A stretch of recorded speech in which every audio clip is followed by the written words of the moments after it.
Welcome to the Slop Temple. We pray this video helps. You start by enabling CPU virtualization in BIOS. This is required for speed and stability.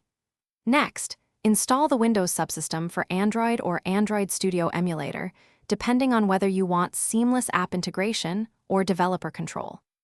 Once done, make sure Windows 11 is updated, and you have at least 8 GB RAM and 20 GB free disk. You'll also sign in with your Microsoft account or Google account for Play access.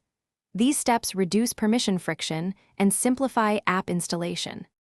You now configure the subsystem or emulator, allocate memory, enable hardware GPU acceleration, and set the display scale to match your monitor.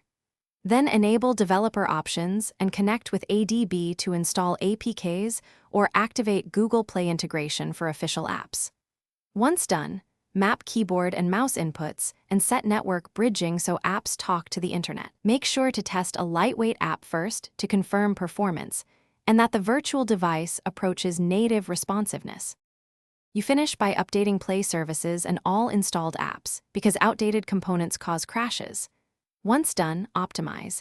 Close heavy Windows apps, allocate more RAM, or enable Hyper-V and WSL2 integration for better performance. If an app fails, clear its cache or reinstall the APK. As a key troubleshooting tip, if ADB or network connectivity breaks, restart the ADB server, reboot the subsystem, and check firewall rules to allow ADB and emulator traffic. This usually resolves. Thanks for watching. Consider subscribing if we helped you.